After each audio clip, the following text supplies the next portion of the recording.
मैं बैकटेक में जो आज आपको समझाने जा रहा हूँ ड्रम ब्रेक्स के बारे में। If you want to watch this video in English, I have published this video in the previous Sunday, you can please watch that video. तो शुरू करते हैं कंपोनेंट से। तो ड्रम ब्रेक्स में सबसे पहले होता है यहाँ पे ब्रेक ड्रम, देख सकते हैं आप। तो ब्रेक ड्रम जो होता है वो एक सिलेंड्रिकल शेल होता है। ये आप देख रहे हैं एक चेतक स्कूटर का ड्रम ब्रेक ड्रम है। इसमें सिलेंड्रिकल शेल है।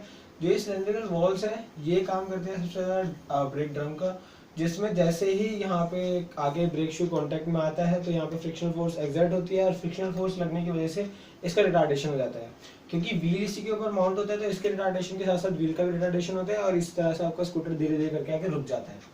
तो ब्रेक ड्रम्स हो गए। उसके बाद ब्रेक शू जो होते हैं सेमी सर्कुलर मेटेलिक स्ट्रक्चर होते हैं जिसके ऊपर ब्रेक लाइनिंग लगी होती है। जो ब्रेक लाइनिंग होती है वो एस्बेस्टोस या एमेरिड मटेरियल होता है, फिर टफ होते हैं और इनका जो डायनेमिक फ्रिक्शनल कोफिशिएंट होता है वो भी बहुत ज्यादा होता है, इस वजह से इनको यूज किया जाता है। तो उसके बाद आप देख सकते हैं यहाँ पे एडजस्टर है। एडजस्टर जो है वो इनको ब्रेक शू को एडजस्ट करने के लिए यूज होता है, क्योंकि जैसे जैसे ये ब्रेक लाइनिंग वॉर्न आउट जाती है तो उस हिसाब से आपको एडजस्ट करना होता है इन ब्रेक शूज को, जिससे कि ये जल्दी से कॉन्टेक्ट में आ सके ड्रम ब्रेक के। उसके जो एंकर होते हैं ये पिवट पॉइंट होते हैं जिधर से आपका ये ब्रेक शूज पिवटेड होते हैं और ये एक फलक्रम की तरह काम करते हैं जैसे इस पे फोर्स एक्सर्ट होती है। एक्सपेंडर, तो एक्सपेंडर जो होता है ये दो तरह के एक्सपेंडर हो सकते हैं, तो मैकेनिकल या फिर हाइड्रोलिक। जो मैकेनिकल होंगे मैकेनिकल लिंक्स के थ्रू फोर्स को एक्सर्ट करेंगे इन दोनों ब्रेक शूज पे, और जो हाइड्रोलिक होंगे वो हाइड्रोलिक फोर्स के थ्रू इनको एक्चुएट करेंगे इन दोनों ब्रेक शूज को। उसका आप देख सकते हैं रिट्रैक्टर स्प्रिंग। जो रिट्रैक्टर स्प्रिंग है ये इन ब्रेक शूज को वापस रिट्रैक्ट करने के लिए यूज होती है, क्योंकि ब्रेक शूज जब एक्सपेंड हो जाते हैं उसके बाद उनको वापस इनिशियल पोजीशन पे लाना ये बहुत जरूरी है। तो ये रिट्रैक्टर स्प्रिंग उसके लिए काम में आती है। बैक प्लेट जो होती है इसके ऊपर ये सारा सिस्टम लगा होता है। ब्रेक ये ड्रम ब्रेक इसके कांटेक्ट में नहीं होती, ड्रम ब्रेक इसके ऊपर मूव कर रही होती है अलग से। तो बैक प्लेट पे ये सारा सिस्टम लगा होता है।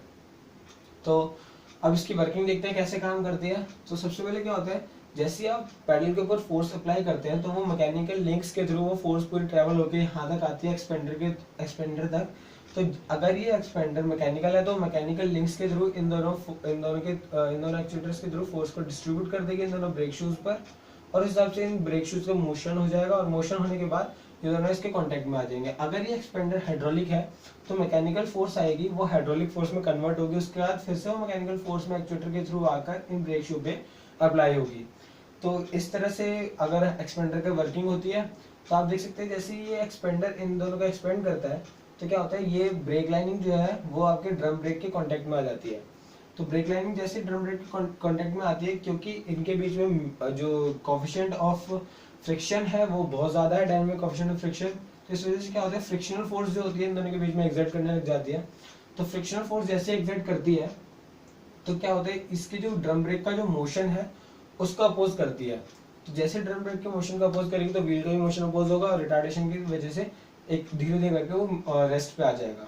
तो आप देख सकते हैं जितना ज्यादा आपकी फोर्स अप्लाई होती है उतना ज्यादा यहाँ पे आपका फ्रिक्शनल फोर्स होगा, क्योंकि ये जो फोर्स अप्लाई आप कर रहे हैं वो एक तरह से फ्रिक्शनल फोर्स के लिए नॉर्मल रिएक्शन है। तो फ्रिक्शनल फोर्स क्योंकि नॉर्मल रिएक्शन के डायरेक्टली प्रोपोर्शनल होती है, तो इस वजह से जितने आप ज्यादा फोर्स अप्लाई करेंगे उतना ज्यादा फ्रिक्शनल फोर्स होगा और उतना ही ज्यादा रिटार्डेशन होगा आपके स्कूटर के अंदर। इसके तीन मेजर टाइप्स के बारे में बात करते हैं। तो fixed expander type drum brake, कि ये जो एक्सपेंडर है वो हमारा फिक्स्ड होता है। तो एक्सपेंडर फिक्स्ड होने की वजह से क्या होता है ये जो फोर्स है वो दोनों में इक्वली अप्लाई करता है। अगर आप मान लीजिए कि अगर ड्रम ब्रेक आपका एंटी क्लॉकवाइज रोटेट कर रहा है तो आपका ये वाला ब्रेक शू एक लीडिंग ब्रेक शू हो गया और ये वाला ब्रेक शू एक ट्रेलिंग ब्रेक शू हो गया। तो इस वजह से क्या हुआ कि जब इस पे हमें ज्यादा फोर्सेज आ रही होंगी और इस पे थोड़ी कम फोर्सेज आ रही होंगी तो हमें इस पे ज्यादा फोर्स एक्सर्ट करनी पड़ेगी जिससे कि ये भी उतने ही एक्शन में आ पाए ट्रेलिंग ब्रेक शू। तो क्योंकि यहाँ पे ऐसा नहीं हो पाता है क्योंकि ये जो हमारा एक्सपेंडर है वो फिक्स्ड है, तो एक्सपेंडर फिक्स होने की वजह से यहाँ पे वो चीज नहीं हो पाती है और इस वजह से क्या होता है जो लीडिंग ब्रेक शू है वो ज्यादा जल्दी घिस जाता है और जो ट्रेलिंग ब्रेक शू है वो ज्यादा टाइम तक चलता है। अगर आप ये देखें फ्लोटिंग एक्सपेंडर टाइप में क्या होता है, जो एक्सपेंडर है वो फ्लोटिंग है, ये इसकी मोशन हो सकती है बैक प्लेट से फिक्स नहीं होता। तो इसमें क्या होता है कि जो भी फोर्स होती है दोनों में इक्वली अप्लाई होती है। तो फोर्स इक्वली अप्लाई होती है तो दोनों में ब्रेक इफेक्ट भी इक्वल देखने को मिलता है और जो लाइनिंग का वियर है वो भी इक्वल देखने को मिलता है।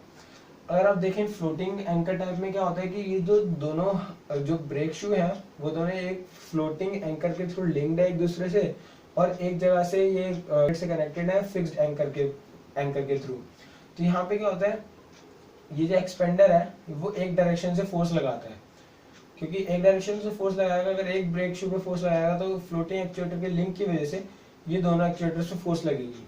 तो क्या होगा, जैसे ही आपकी फोर्स यहाँ से अप्लाई करेगा तो ये दोनों अपने आप को एक दूसरे के मतलब अपने ये जो ड्रम ब्रेक है उसके हिसाब से एडजस्ट कर लेंगी, जिससे कि मोस्ट एफिशिएंट इफेक्ट देखने को मिल सके।